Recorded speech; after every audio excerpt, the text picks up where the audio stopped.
It's a little overcast today, about 50 degrees, and yet we are in one of the most beautiful places you can imagine. We are by the water.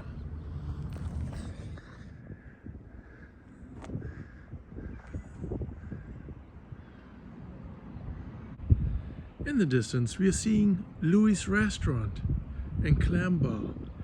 That is a very famous restaurant, not only locally, but internationally. Because Louis' Restaurant has been the hosting place for several movies. Don't ask me any of the names, I can't remember that kind of stuff. Anyway, so here we are.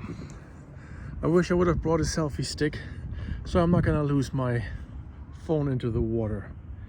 Here we get a little bit of a little fishing boat.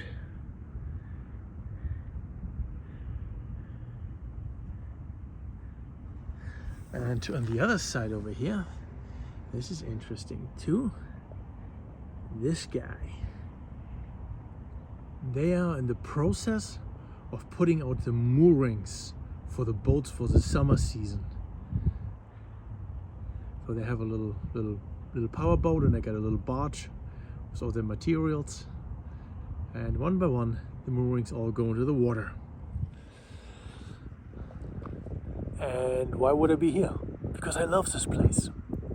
The town is called Port Washington. Alright, so we are in the town of Port Washington on the north shore of Long Island, New York, which is right outside of New York City. And the water that we see here is called Manhasset Bay, which connects to Long Island Sound, a massive sized tidal kind of inland waterway, but it's connected on two sides, the opposing ends, to New York Harbor and the ocean on that side, and the Atlantic Ocean on the other side. So on an overcast day, it doesn't seem that great here, but it's nice, it's quiet. There's people in the parking lot. This is a nice place. This is kind of nicer than going to the park. We what you call it?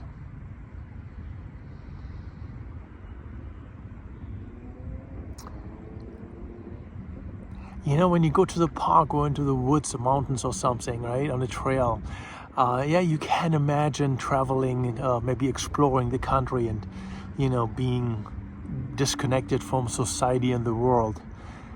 But the water, especially if it's connected to the ocean, gives you an entirely different feeling. And that feeling, I guess, is something like, it's like the realization that if you can navigate the water, you can travel the world, you can go distances and places where no man can go on foot. Now you could say the same thing is true the other way around, right? Obviously I can't take a boat into the mountains, or at least not on a boating power. But the water has enabled us for humans to move around the world and explore new areas. Be that going from Northern Europe into the Mediterranean, or from around Africa to India, or to Australia, Polynesia, Hawaii, America, the Caribbean. So many places. So inaccessible. Yet humans have conquered all of it just under the power of the wind and a tiny little bit of ingenuity.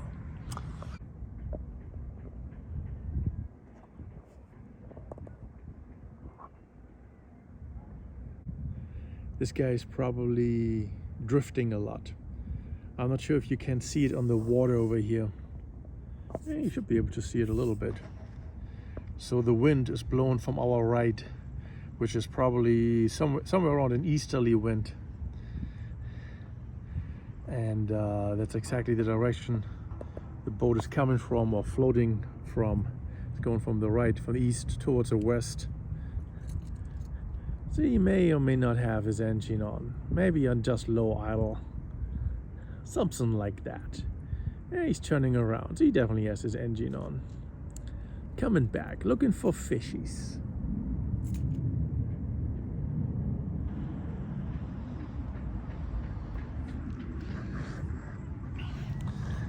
So, if you are able to harness the water and the wind, the entire planet becomes accessible to you.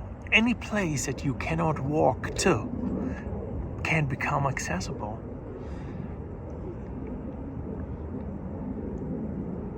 And I find this fascinating. This knowledge of being able to travel vast distances without actually needing to be able to, I don't know, being superhuman.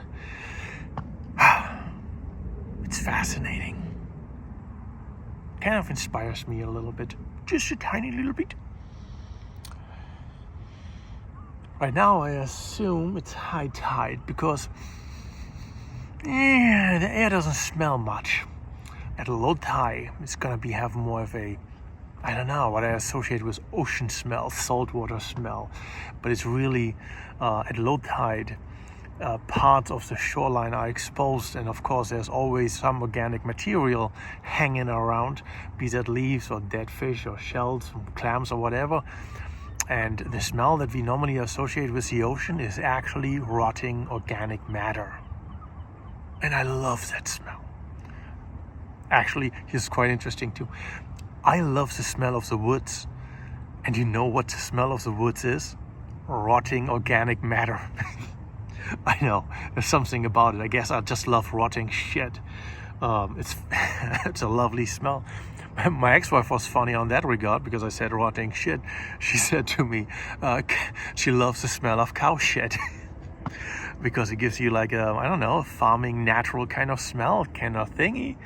Yeah, it's a very pleasing environment. Weird. Anyway, I'm about to meet someone over here. Maybe, just maybe, we will see more of this place. Oh, speaking of more, do you see those little white balls like that guy over there? That's a mooring ball. There's another one right over there, and there's one behind it. And here's our little fishing boat again. And there's another one, and then there's another one, and well, we know already, whoops, where is it, that guy and that guy are putting out moorings. Anyway, I'm about to meet someone over here. I think he might be another hour out. I'm early, I didn't want to be late. Being late is rude when you meet people for the first time. Once you know them, you can't let them wait. It's like, it's okay to be an asshole once you know someone. But when you meet a stranger, you want to be more friendly. So, yeah. This is it. This is Port Washington. I used to come here in the early 2000s. I used to come here every single week. And I came by bus because back then I didn't have a car. And it was great because the last stop of the bus line, which is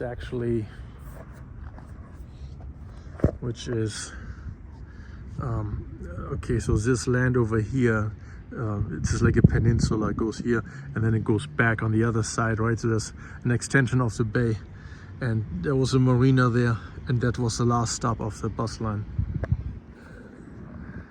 The N23 bus, Manhasset. I think the first stop was Mineola, the Mineola Transit Center. Okay.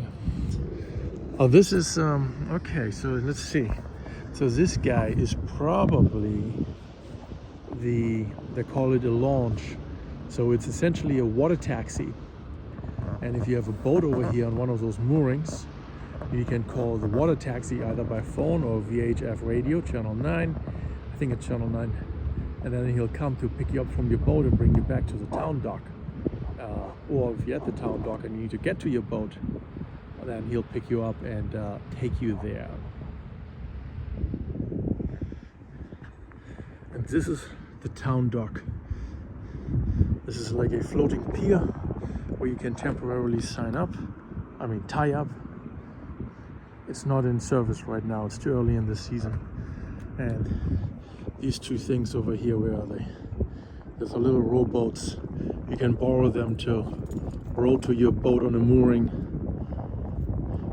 Then you tie it up to your boat, bring your boat back here with this one in tow, and then you eventually put the rowboat back here onto the town dock. No wake, no discharge. Channel 9 on the VHF. And you're allowed to go fishing over here too. Look at that.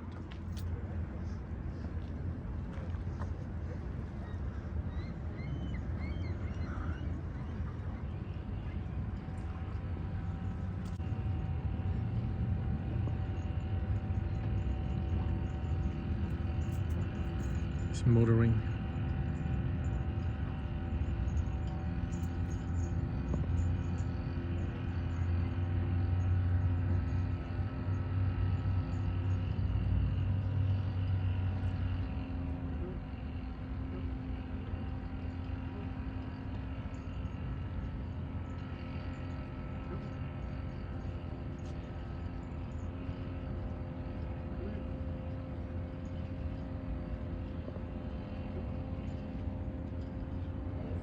Taking the mainsail down. Stubborn.